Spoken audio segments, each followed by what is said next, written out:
Assalamualaikum warahmatullahi wabarakatuh.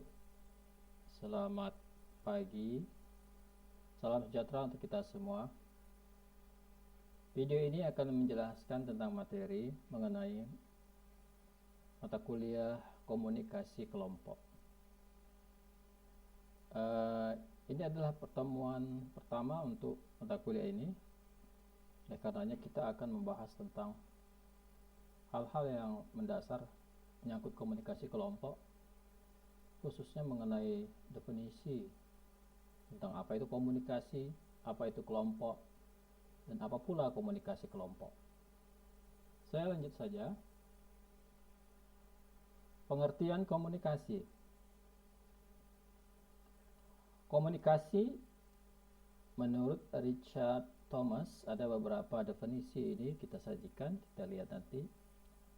Komunikasi melibatkan transfer informasi dari orang yang mengirim ke orang yang menerima dengan tujuan untuk meningkatkan pengetahuan penerima, memungkinkannya untuk melakukan sesuatu atau memengaruhi sikap dan perilakunya. Jadi ada beberapa unsur di dalam definisi ini. Yang pertama adalah transfer informasi, yang kedua ada yang mengirim, yang ketiga ada yang menerima, kemudian ada tujuannya, kemudian ada dampaknya atau efeknya. Itu pengertian menurut Richard Thomas tentang komunikasi. Selanjutnya kita lihat apa yang dikatakan oleh Harold Roswell dengan formulanya tentang komunikasi. Dia mengatakan komunikasi itu adalah who says what, with what channel, to whom, with what effect. Siapa mengatakan apa, dengan channel tertentu, kepada siapa, dengan efek yang seperti apa. Jadi ada 5 unsur di sini dari pengertian atau formulasi komunikasi yang disampaikan oleh Harold Roswell. Jadi kelimanya itu merupakan unsur-unsur yang membentuk satu kesatuan dalam mendefinisikan tentang komunikasi. Nah, ada kesamaan dari definisi yang disampaikan oleh Richard Thomas dan Harold Roswell ini, walaupun tidak persis sama. Dan begitu juga dengan beberapa definisi lain sebetulnya tentang komunikasi. Unsur-unsurnya itu lebih kurang memiliki 5 hal ini, atau terangkum ke dalam kelima hal ini, yaitu who says what, with what channel, with what effect, and to whom. Jadi ketika kita berbicara tentang komunikasi, maka sesungguhnya kita berbicara tentang kelima hal ini, ya, tentang bagaimana seorang menyampaikan pesan, kemudian bagaimana pesan itu disampaikan, apa pesan itu, melalui apa medianya, atau kepada siapa, dan tujuan apa, efeknya itu apa. Jadi lebih kurang inilah keseluruhan bingkai dari keseluruhan yang membingkai dari persoalan komunikasi. Nah, dari 2 definisi itu setidaknya kita coba untuk menarasikannya, bahwa komunikasi adalah proses pengoperan pesan berupa lambang-lambang atau simbol dari komunikator kepada komunikan melalui media tertentu untuk mendapatkan efek tertentu atau feedback tertentu. Sama juga ada unsur-unsurnya.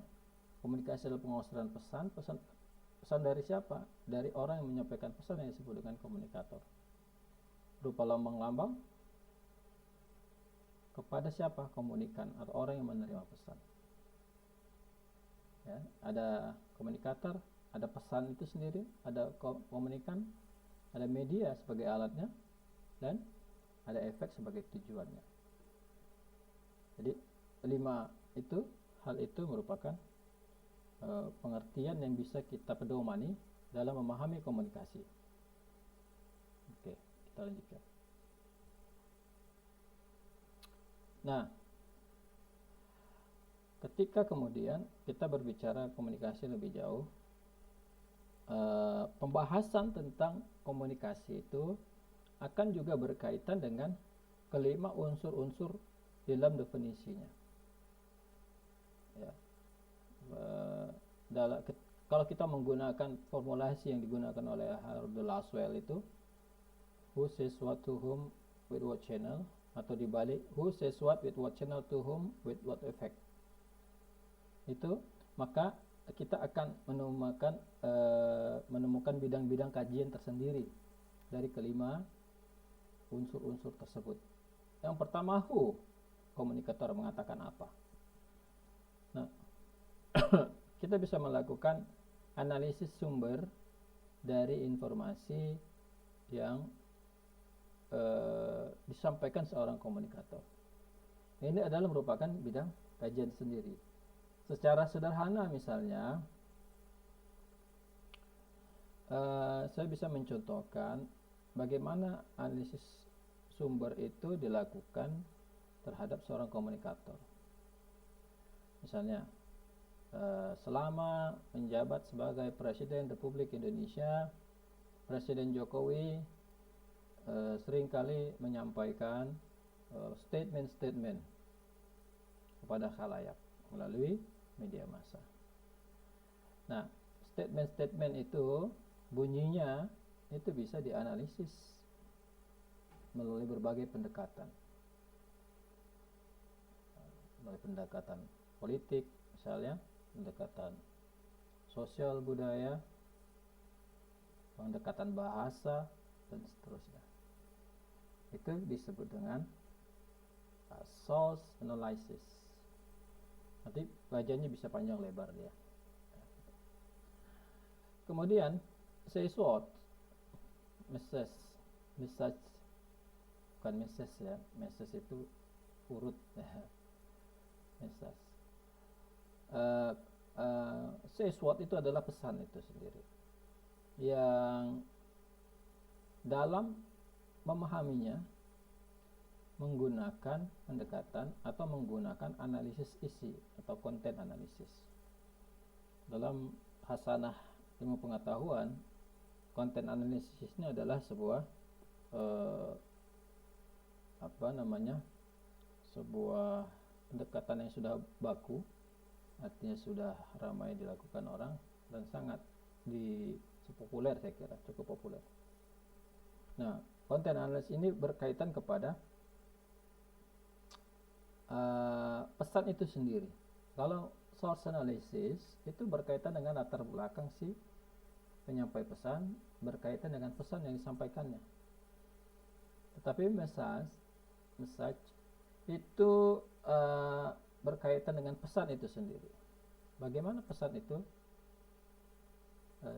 menguliti pesan itu dari segi isinya. Apa sebetulnya makna dari pesan tersebut? Pendekatan juga bisa bermacam-macam, melalui politik, ekonomi. Misalnya sebuah pesan, apakah itu memiliki dampak secara ekonomi, atau mengapa sebuah pesan itu bisa berdampak secara ekonomi, bisa merupakan sebuah bidang kajian tersendiri. Selanjutnya adalah komunikan, to whom itu adalah komunikan, audience.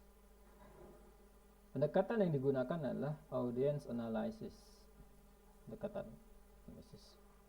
Ini berkaitan dengan karakteristik khalayak, audience, bahwa seseorang itu memiliki karakter yang berbeda-beda dari segi misalnya umur, tingkat sosial ekonomi, dari segi pendidikan, atau misalnya dari segi agama, sosial budaya, dan seterusnya. Nah, perbedaan karakter ini kemudian membuat perbedaan perilaku dan sikap kelompok masyarakat. Membuat perbedaan di dalam merespon sesuatu. Ketika merespon sesuatu, karakter-karakter yang melekat pada diri seseorang sebagai anggota kelompok masyarakat akan mempengaruhi dia ketika dia bersikap atau memutuskan sesuatu. Di dalam pemilihan kepala daerah misalnya, itu sangat lazim dilakukan survei. Mungkin kita sering mendengarnya. Nah, di antara mekanisme dalam survei itu adalah mengenali khalayak melalui pengenalan karakter-karakternya. Di karakter tertentu akan memiliki keseragaman dalam menyikapi sesuatu. Misalnya karakter kelompok umur 17 sampai 25 mahasiswa rata-rata. Kelompok umur mahasiswa bagaimana menyikapi pilkada? Itu akan memiliki kesamaan dengan dalam kelompoknya dan memiliki perbedaan dengan kelompok yang berbeda pula. Misalnya kelompok umur antara 50 sampai 70. Dalam melihat pilkada juga berbeda. Begitu juga ada hal-hal lain. Objeknya itu bisa berbeda. Pilkadakah iya, ekonomikah bisa juga, atau persoalan budaya dan seterusnya. Objek itu bisa berbeda, tetapi responnya masing-masing kelompok itu memiliki sesuai dengan karakternya. Atau misalnya teknologi informasi, bagaimana kelompok usia 17 sampai 25 menyikapi? Proaktif, agresif bahkan. Tapi bagaimana dengan kelompok usia 50 sampai 70 tahun? Cenderung apatis, menjauhi, ya. Karena belum apa-apa sudah bingung dia melihat pesatnya perkembangan teknologi informasi. Itu contohnya. Kemudian Wittgenstein media analysis. Dalam media analisis ini suatu kajian tersendiri, ya, dalam menganalisis media baik dari segala bentuknya terhadap perkembangan informasi yang terjadi. Media analisis ini akan menjelaskan mengapa sebuah informasi atau opini publik yang terbentuk di masyarakat itu terbentuk sedemikian rupa karena pengaruh dari media. Jadi sudah banyak sekali analisis tentang media ini dilakukan. Pada intinya atau secara sederhana bisa dijelaskan adalah bagaimana sebuah media merekonstruksi fakta-fakta atau peristiwa yang terjadi ke dalam bentuk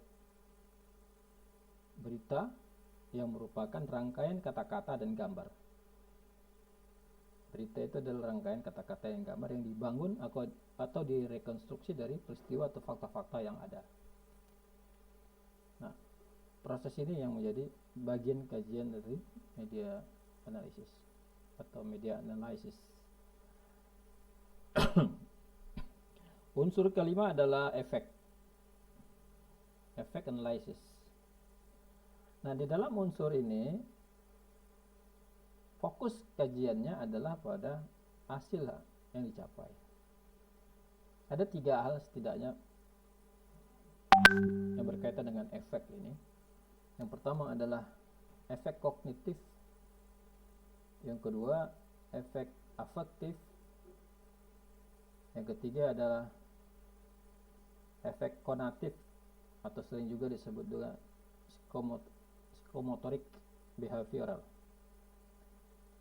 Nah, efek kognitif ini adalah efek komunikasi yang menyebabkan orang yang menjadi tujuan komunikasi atau komunikan atau khalayak bertambah kognisinya,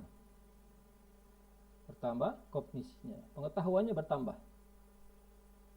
Dari pesan-pesan yang disampaikan, dari pesan-pesan yang dia terima, dari tidak tahu dia menjadi tahu. Itu yang disebut dengan efek kognitif.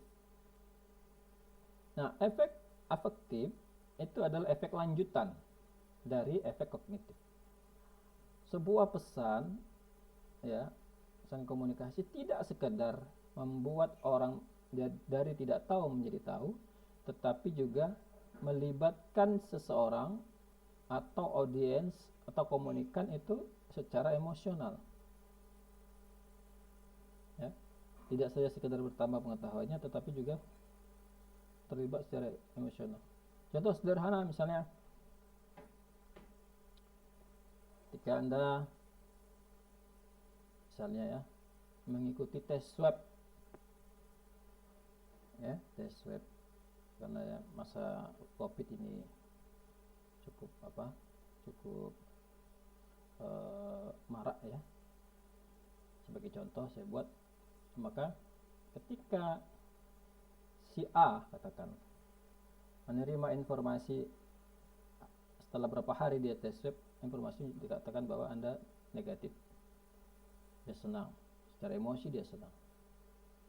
Tapi kemudian si B diinformasikan Anda positif, secara emosi dia ada galau gitu ya, rasa galau. Ya, jadi komunikasi yang disampaikan atau pesan yang disampaikan itu melibatkan orang secara emosional. Itu yang dimaksud. Kemudian yang ketiga, efek konatif atau psikomotorik. Ini tidak sekedar menambah pengetahuan ataupun melibatkan secara emosi, tetapi juga menggerakkan orang lain untuk melakukan sesuatu. Menggerakkan orang lain untuk melakukan sesuatu. Apa contohnya? Ya, bisa banyak yang bisa kita jadikan contoh. Misalnya sebuah aksi unjuk rasa disulut oleh sebuah pernyataan. Misalnya seorang pejabat menyatakan besok naik harga BBM, misalnya besoknya itu bukan unjuk rasa lagi, cuma unjuk rasa semuanya, atau malamnya sebelum besok itu semua SPBU serbu ngantri panjang berkilometer. Jadi informasi yang disampaikan itu menyebabkan seorang melakukan sesuatu, orang-orang melakukan sesuatu, bergerak melakukan sesuatu secara psikomotorik. Itu disebut dengan efek konatif atau psikomotorik. Baik, kita lanjutkan. Kemudian kita tadi komunikasi, sekarang kita berlanjut ke pengertian kelompok. Dalam perspektif interaksional, dalam perspektif interaksional, pengertian kelompok itu menurut Marvin Shaw adalah kelompok orang yang memiliki jumlah minimal 2 orang, ya. Jadi kalau satu belum bisa dikatakan kelompok. 2 orang lebih adalah kelompok adalah katanya 2 orang atau lebih yang berinteraksi satu sama lain dalam suatu cara tertentu di mana masing-masing mempengaruhi dan dipengaruhi oleh pihak lain. Jadi ada 4 unsurnya dalam definisi yang disampaikan oleh Marvin ini. Pertama, berjumlah 2 orang minimal, 2 orang atau lebih. Satu kelompok orang disebut kelompok ketika jumlahnya itu minimal 2 orang. Kalau sendiri belum disebut dengan kelompok. Kemudian orang-orang tersebut melakukan interaksi satu sama lain, ya, melakukan interaksi, saling berhubungan maksudnya, ya. Kemudian saling mempengaruhi dan dipengaruhi, dan memiliki tujuan yang sama dalam kelompok. Jadi definisi itu menjelaskan bahwa secara interaksional kelompok itu harus memiliki karakternya tersendiri, gitu ya, baru disebut dia kelompok. Kalau tidak, misalnya ada orang berkumpul lebih dari 2 orang, katakanlah 5 orang, tapi tidak melakukan interaksi, tidak saling mempengaruhi dan tidak memiliki tujuan, belum bisa disebut dengan kelompok. Hanya orang yang berkumpul pada satu tempat saja pada saat yang kebetulan. Oke, kemudian kita lanjutkan. Dalam perspektif mekanistik, ya, kelompok itu sebetulnya adalah mekanisme dasar dari sosialisasi. Manusia itu makhluk sosial, ya. Dalam ilmu sosiologi disebutkan bahwa manusia itu makhluk sosial. Artinya manusia itu akan membutuhkan orang lain untuk berinteraksi, bersosialisasi. Nah, kelompok adalah mekanisme dasar dari sosialisasi itu. Secara alamiah orang itu akan mengelompok, dan di dalam kelompoknya itu mereka akan melakukan interaksi. Oleh karenanya kelompok adalah dalam perspektif mekanistik adalah mekanisme dasar dari sosialisasi. Ketika kelompok dipandang sebagai sebuah mekanisme, dia adalah dasar dari sosialisasi yang merupakan inherent dalam diri manusia sebagai makhluk sosial. Kemudian yang kedua adalah sumber utama tatanan sosial. Dalam perspektif ini, kelompok itu sumber utama tatanan sosial. Jadi secara sosial manusia itu memiliki berbagai tatanan, dan tatanan utama itu adalah kelompok.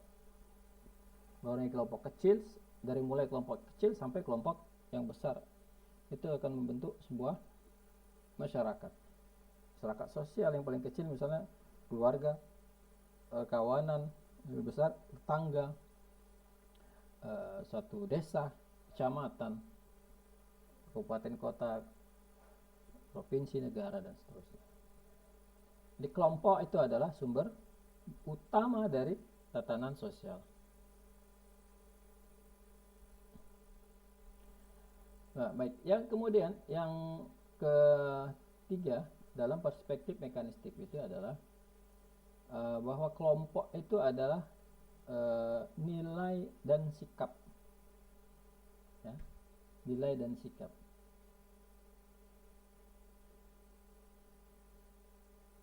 Karena apa? Karena dalam kelompok kecil itu, kelompok itu tadi kan minimal 2, akan memberikan suatu fungsi perantara yang penting antara individu dengan masyarakat. Fungsi apa yang dijalankannya adalah fungsi nilai dan sikap. Lebih sederhananya begini.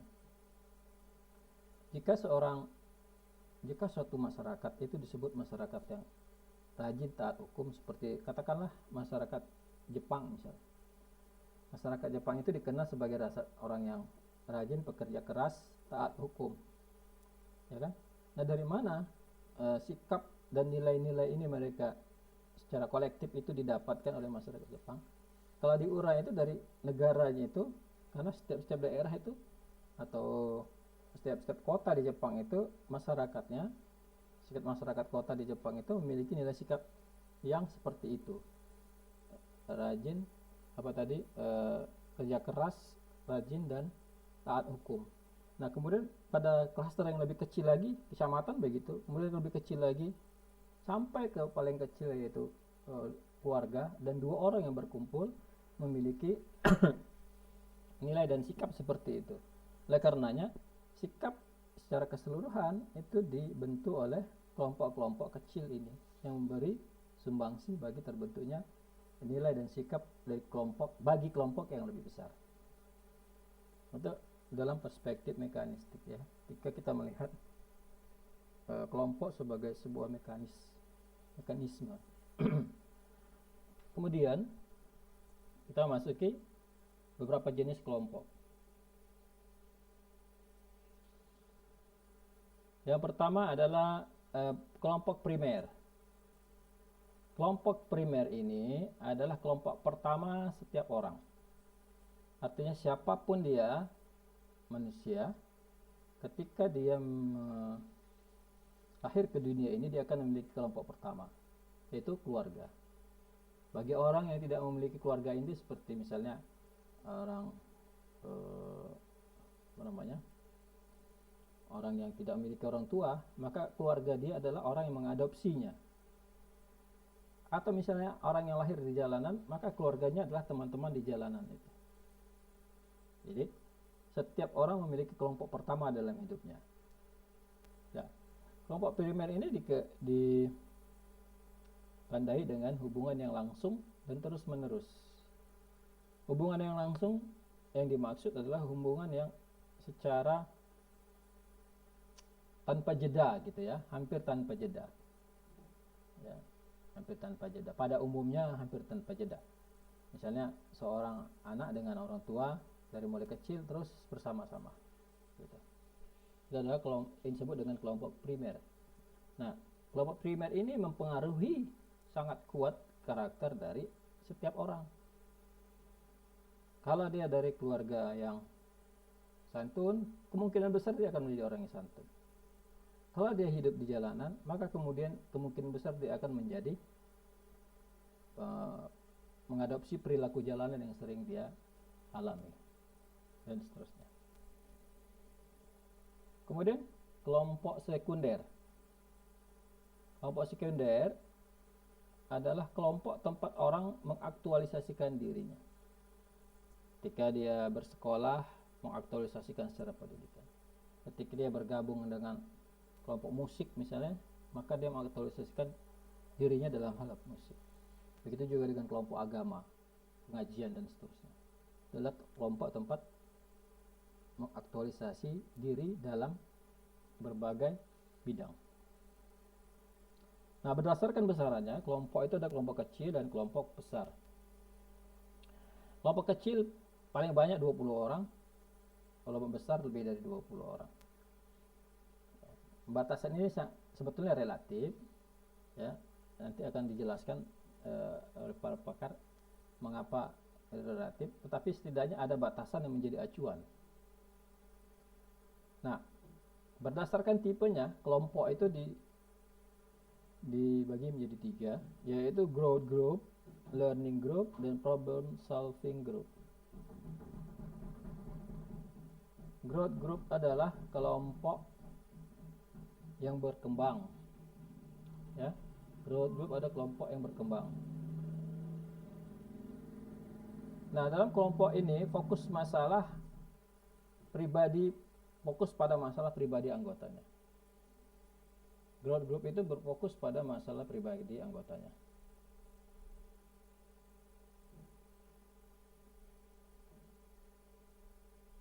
Orang yang terlibat di dalam kelompok ini tidak memiliki tujuan kelompok, tetapi tujuannya adalah tujuan pribadi. Apa contohnya? Contohnya ini adalah misalnya kelompok-kelompok bimbingan psikologis, kelompok-kelompok bimbingan perkawinan, kelompok-kelompok belajar dan seterusnya. Secara organisasi, secara kelompok, mereka tidak memiliki tujuan, tapi anggota-anggotanya itulah yang memiliki tujuan.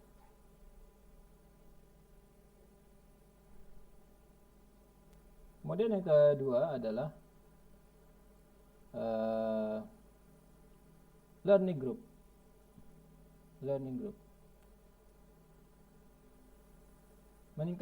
Bertujuan untuk meningkatkan kemampuan anggotanya, dan komunikasi itu berlangsung secara dua arah.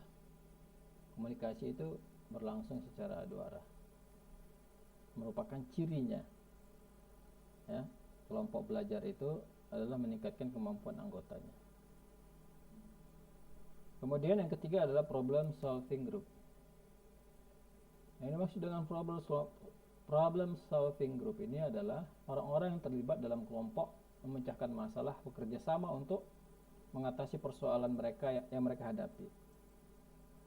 Dalam sebuah keluarga misalnya, bagaimana seluruh anggota keluarga memecahkan persoalan dengan cara pembagian tugas yang jelas. Oleh karenanya ciri dari problem solving group ini adalah pembagian tugas yang jelas.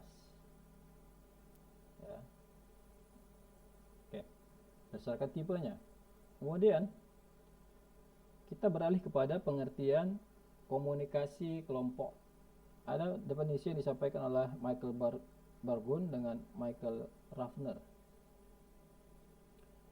Mereka mengatakan bahwa komunikasi kelompok sebagai interaksi tatap muka dari 3 atau lebih individu guna memperoleh maksud dan tujuan yang dikehendaki seperti berbagi informasi, pemeliharaan diri, atau pemecahan masalah, sehingga semua anggota dapat menumbuhkan karakteristik pribadi anggota lainnya dengan akurat.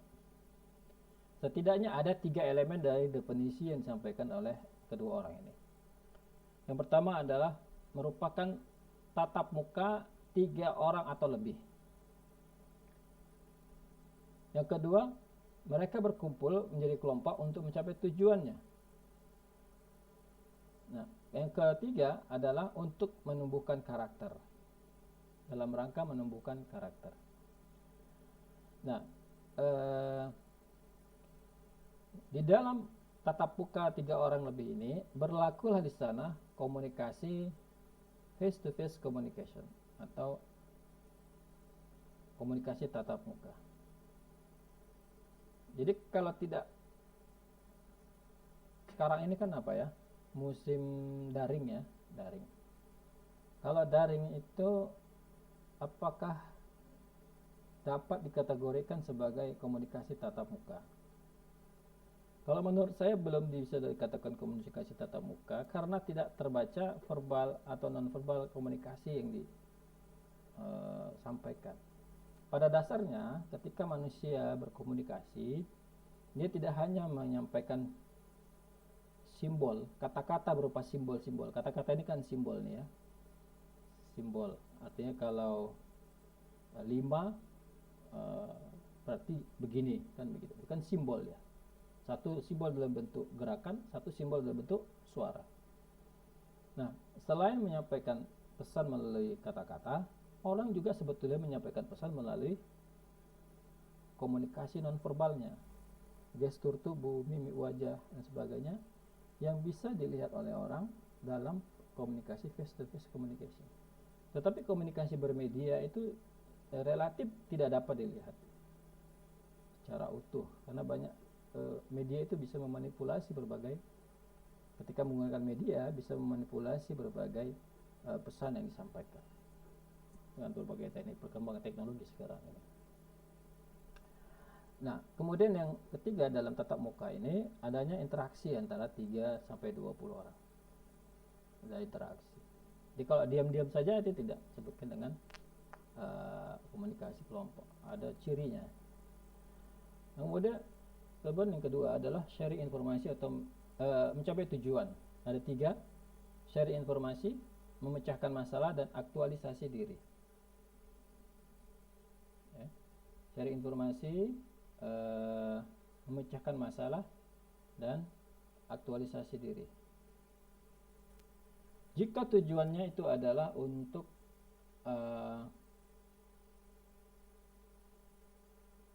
memecahkan masalah atau pemeliharaan diri,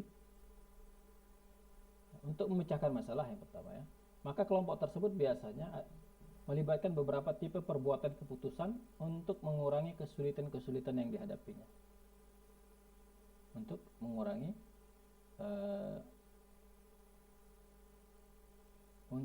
kesulitan yang dihadapinya.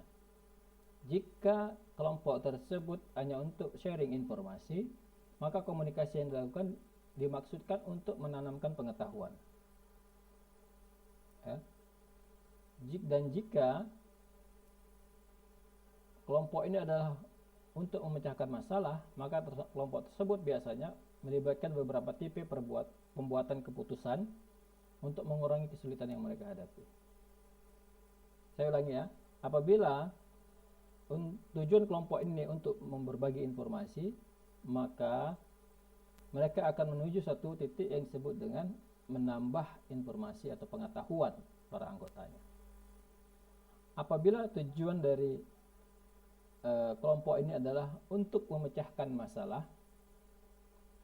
maka biasanya akan melibatkan tipe pembuatan keputusan atau proses pembuatan keputusan dalam rangka apa? Dalam rangka mereduksi atau mengurangi persoalan yang mereka hadapi. Dan kalau tujuan kelompok ini adalah untuk aktualisasi diri, maka biasanya memusatkan perhatian mereka pada anggota kelompok atau struktur dari kelompok itu. Tindakan komunikasi yang dihasilkan adalah kepuasan kebutuhan pribadi, kebutuhan kolektif atau kelompok, bahkan kelangsungan hidup dari kelompok itu sendiri. Nah, itu karakternya. Ya. Dan kemudian secara lebih jauh, karakternya itu adalah kelompok itu menumbuhkan tujuan yang jelas dan relatif stabil serta permanen. Ya. Jadi kalau ingin menggunakan kalimatnya secara langsung, maka komunikasi kelompok itu adalah interaksi tatap muka antara tiga orang atau lebih dalam rangka mencapai tujuannya untuk menumbuhkan karakter para anggotanya. Itu definisi yang ditawarkan oleh Michael Burgun dan Michael Ravner. Nah, kemudian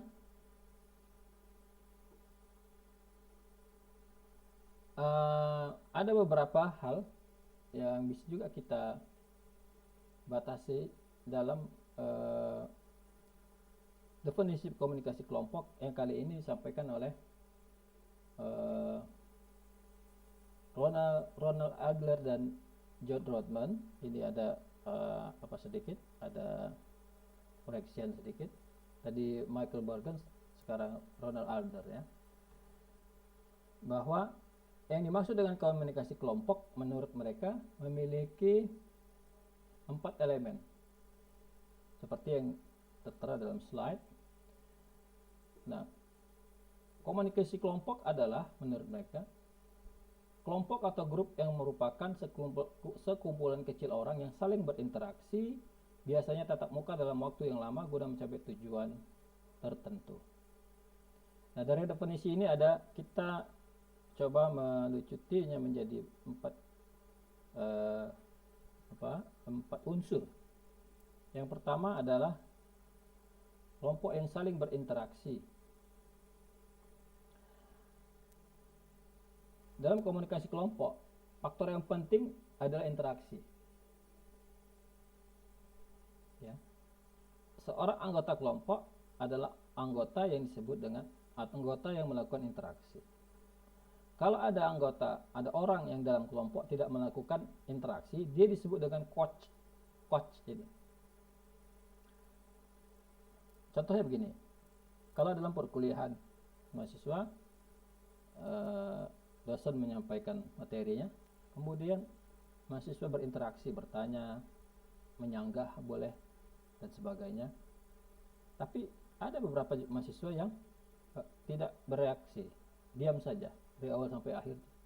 Nah, orang mahasiswa yang bertanya, berinteraksi itu adalah anggota kelompok dalam kelas itu. Tetapi mahasiswa yang diam saja itu disebut dengan coach. Ya, dia bukan anggota kelompok tapi disebut dengan coach. Itu yang membedakan antara anggota kelompok dan coach ini. Begitu. Kemudian yang kedua adalah berlangsung lama. Anggota kelompok menjalin hubungan yang panjang. Sekumpulan orang yang berinteraksi untuk jangka waktu yang singkat tidak dapat digolongkan sebagai kelompok. Kelompok mempersyaratkan interaksi dalam jangka waktu yang panjang. Karena dengan interaksi ini akan memiliki karakteristik atau ciri yang tidak dipunyai oleh kumpulan yang bersifat sementara atau jangka pendek. Kemudian yang ketiga adalah mewujudkan tujuan individu.